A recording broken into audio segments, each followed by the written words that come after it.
Hello बच्चों, मैं हूं विशाल सर। आज के केमिस्ट्री की क्लास को चलिए आगे पढ़ते हैं।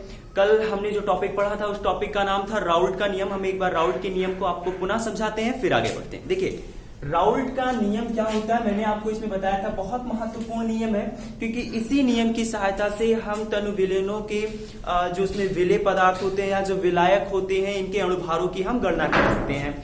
तो इसी नियम को हम एक बार पुनः समझते हैं। तो इसका नाम है राउल्ट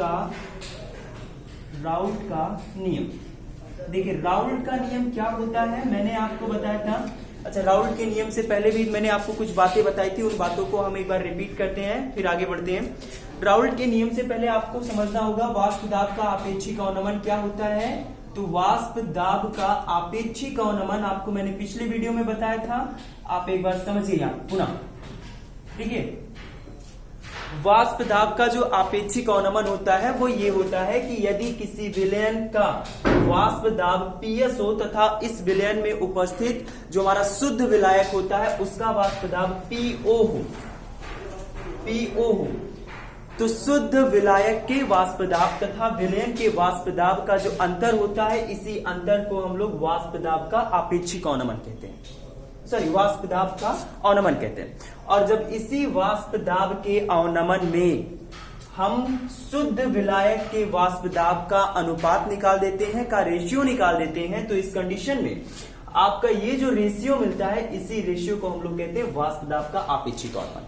बात समझ में? तो वाष्प दाब का आपेक्षिक अवनमन क्या होता है? वाष्प दाब का अवनमन अर्थात PO माइनस PS तथा शुद्ध विलायक का वाष्प दाब अर्थात PO का जो अनुपात होता है, इसी अनुपात को हम लोग वाष्प दाब का आपेक्षिक अवनमन कहते हैं। तो हमें जो राउल्ट का नियम पढ़ना है, ये राउल्ट का नियम वाष्प दाब के आपेक्षिक अवनमन से ही संबंधित है। एक बार हम इसे फिर से रिपीट करते हैं। देखिए,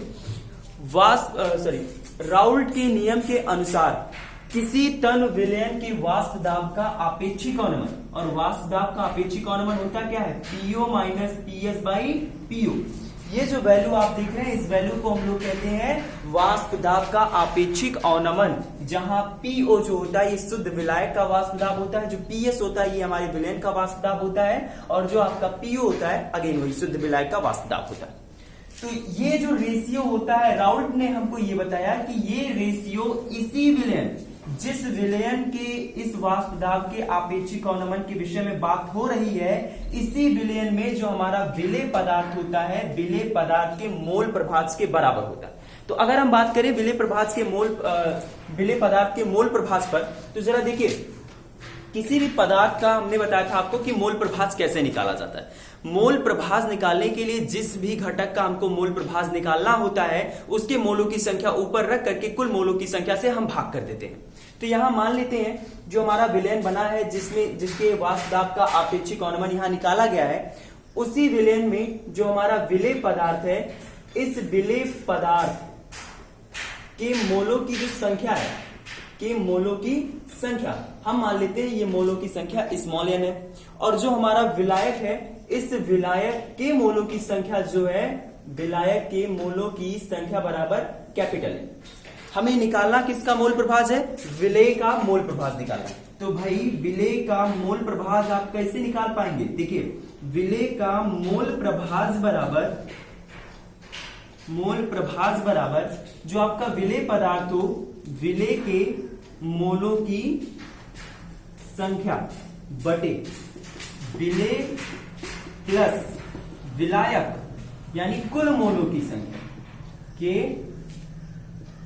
मोलों की संख्या यहां से आप निकालेंगे।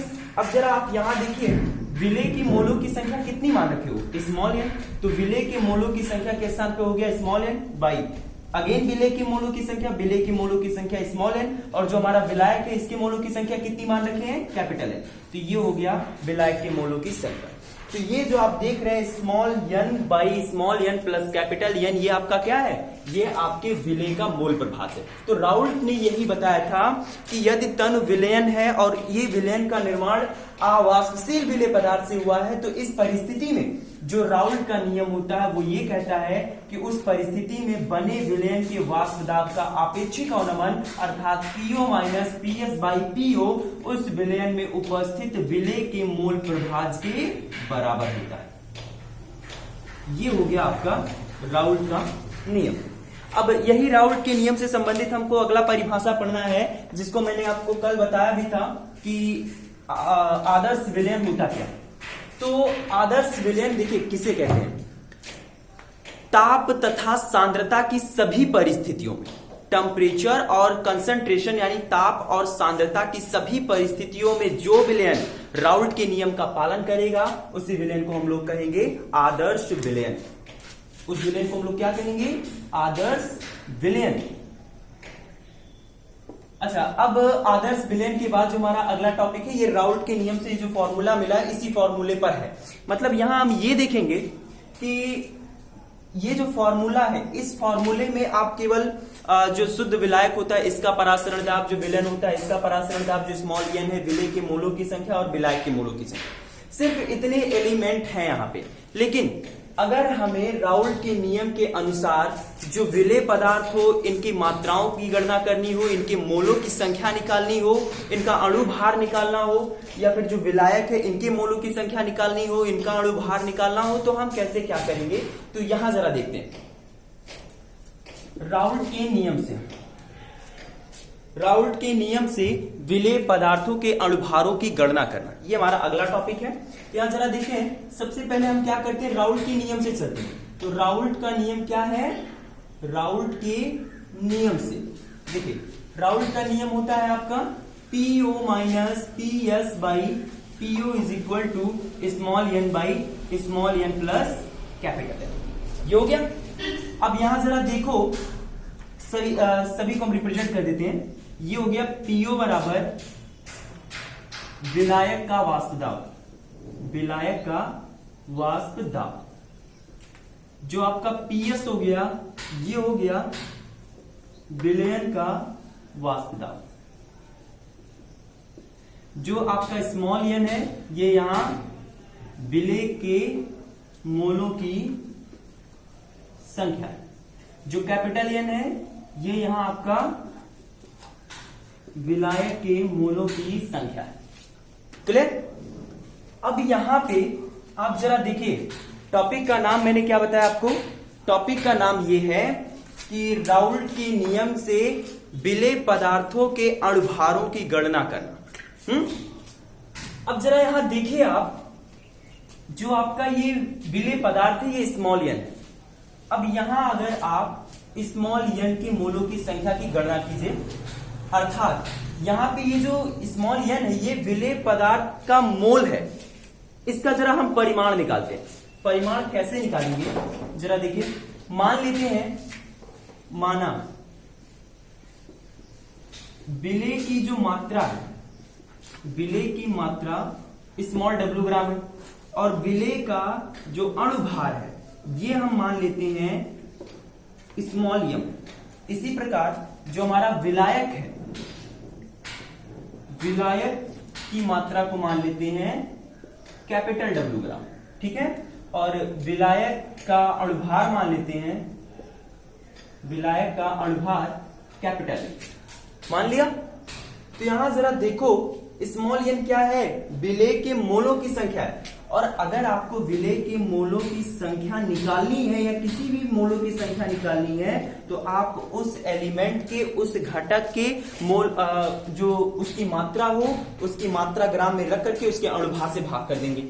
तो यहाँ पे इस सूत्र में स्मॉल n जो है यही आपके विलेय के मोलों की संख्या है। तो विलेय के मोलों की संख्या स्मॉल n के स्थान पे आपकी वैल्यू हो जाएगी उसकी मात्रा ग्राम में बटे उसी का अणुभार। तो ये हो गया small w by small n। ये वैल्यू हमने स्मॉल n के स्थान पे रख दिया। कैसे रखा, अभी हमने आपको बताया कि स्मॉल n जो है ये आपका विलेय के मोलों की संख्या, और विलेय के मोलों की संख्या कैसे निकाली जाती है, विलेय पदार्थ की मात्रा ग्राम में रख करके उसी के अणुभार से भाग दे करके। बात समझ में? अगेन स्मॉल n, यहीं पे विलेय के मोलों की संख्या, तो इसके स्थान पे भी विलेय पदार्थ की मात्रा ग्राम में बटे विलेय का अणुभार। प्लस का चिन्ह है, आप यहाँ प्लस का सिंबल लगा दो। कैपिटल N क्या है, कैपिटल N आपकी विलायक के मोलों की संख्या है, और विलायक के मोलों की संख्या निकालनी है, या किसी भी एलिमेंट की अगर आपको मोलों की संख्या निकालनी है तो निकालने का तरीका यही, वो नहीं चेंज होगा। अगेन आप यहाँ विलायक के मोलों की संख्या बराबर विलायक की मात्रा ग्राम में, कितने ग्राम है, कैपिटल W ग्राम, बाई जो हमारा विलायक है उसका अणुभार कितना है, कैपिटल ए। निकल गया। इस सूत्र की सहायता से आप विलेय पदार्थों का अणुभार निकाल सकते हैं, विलायक का अणुभार निकाल सकते हैं।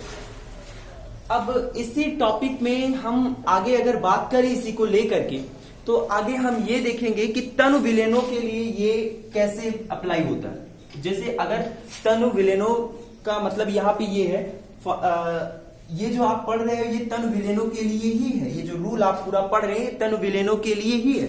लेकिन एक कंडीशन ऐसी आती है तनु विलयन में कि जहां विलेय की मात्रा बहुत कम हो जाती है, तो उस स्थिति में, उस परिस्थिति में आप इस राउल्ट के नियम को कैसे अप्लाई करेंगे, अब हम वही देखेंगे। चलिए देखिए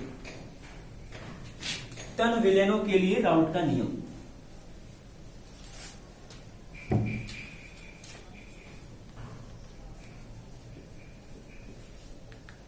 तनु विलयनों के लिए राउल्ट का नियम। और आप यहां ध्यान देंगे कि ये विलयन जो यहां बनेगा बहुत अधिक तनु बनेगा, इतना अधिक तनु कि विलायक की तुलना में विलेय का अस्तित्व ही लगभग नगण्य होगा। आप ये बात ध्यान में रखेंगे, बात समझ में आएगी, ठीक है।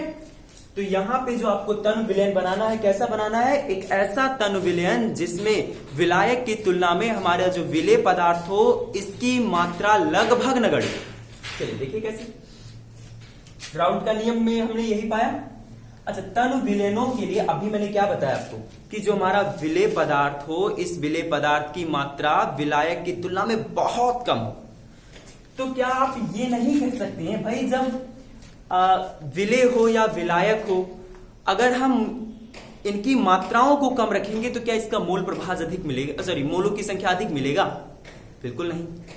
जब आप किसी भी घटक के मान को, मात्रा को, परिमाण को कम रखेंगे तो इससे जो आप मोलों की संख्या निकालेंगे, ये मोलों की संख्या भी तो कम आएगी, क्योंकि मोलों की संख्या किस पर निर्भर करती है, जिस घटक के मोलों की संख्या आप ज्ञात कर रहे हो उसकी मात्रा ग्राम में निर्भर करती है। तो भाई अभी मैंने बताया कि यहाँ आप कैसा तनु विलयन बनाएंगे, यहाँ एक ऐसा तनु विलयन बनाएंगे जिस तनु विलयन में आपका जो विलेय पदार्थ हो इसकी मात्रा विलायक की तुलना में बहुत कम हो। तो भाई जब हम विलेय पदार्थ की मात्रा को बहुत कम रख रहे हैं तो इस स्थिति में हमारा जो विलेय पदार्थ है इसकी मोलों की जो संख्या है इसकी मात्रा भी कम आएगी। और यहां हम कह सकते हैं तब इस कंडीशन में small n is greater and, sorry small n जो है विलेय के मोलों की संख्या विलायक के मोलों की संख्या से बहुत कम है। बात समझ में आई, ठीक है।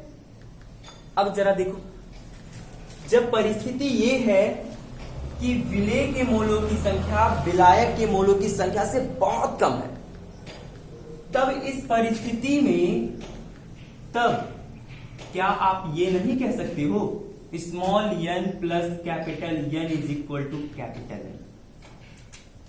अरे भाई यहां हम क्या बता रहे हैं आपको, यहां बार बार आपसे यही कह रहे हैं कि जो हमारा विलेय पदार्थ हो, विलेय पदार्थ की मात्रा बहुत कम हो, जो विलायक हो इसकी मात्रा बहुत अधिक हो। उदाहरण के तौर पे मान लीजिए कि हम एक विलयन बना रहे हैं और उस विलयन में हमारा जो विलेय पदार्थ है इस विलेय पदार्थ की मात्रा 0.20 ग्राम रख रहे हैं,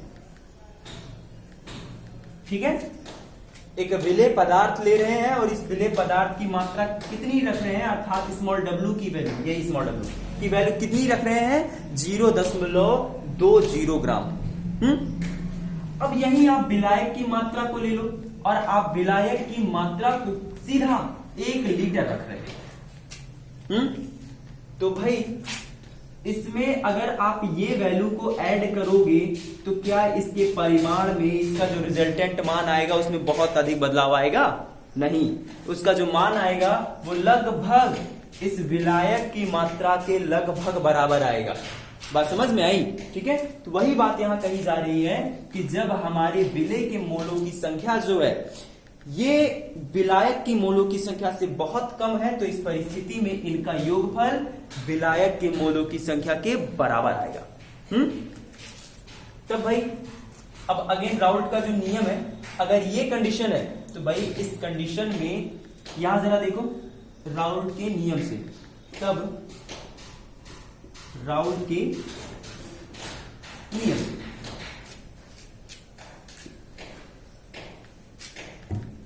देखिए जरा, राउल्ट का नियम क्या था, PO minus P S by PO is equal to small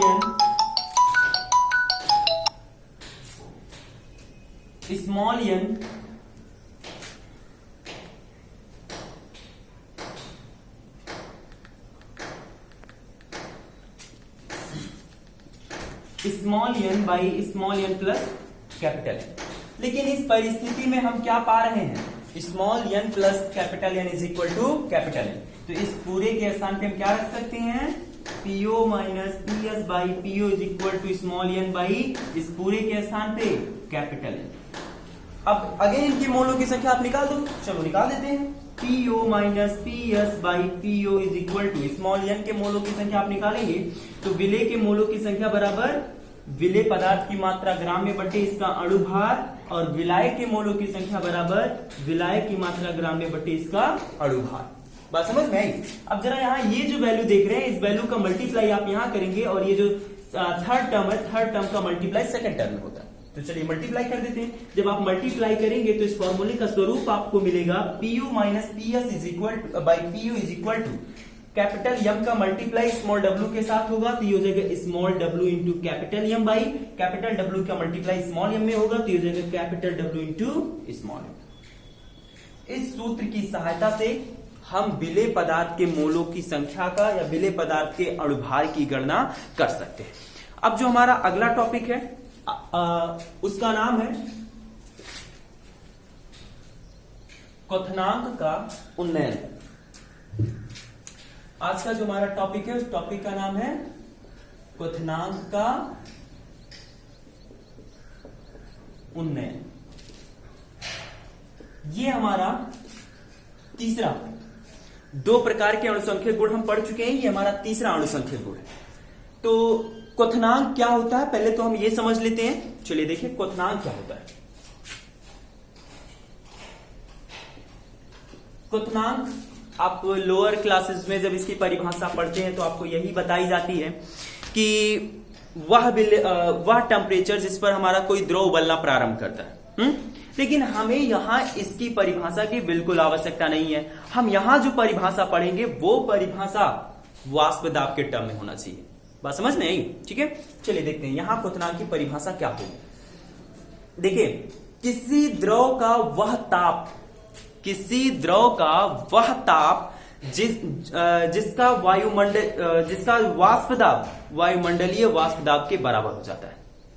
किसी द्रव का वह ताप जिस ताप पर द्रव का वाष्प दाब वायुमंडल के वाष्प दाब के बराबर हो जाता है, उसी ताप को हम लोग उस द्रव का क्वथनांक कहते हैं। लैंग्वेज एक बार फिर से देखिए, किसी द्रव का वह ताप जिस ताप पर हमारे द्रव का वाष्प दाब उस वायुमंडल के वाष्प दाब के बराबर हो जाता है, उस द्रव का क्वथनांक कहलाता है। बात समझ में आई, ठीक है। तो अब हमें जो अगला टॉपिक पढ़ना है, ये पढ़ना है क्वथनांक का उन्नयन। तो इसको हम लोग कल पढ़ते हैं। आप राउल्ट के नियम को एक बार फिर से अगर नहीं समझ में आया होगा तो कमेंट में बताइएगा, हम फिर से आपको समझा देंगे।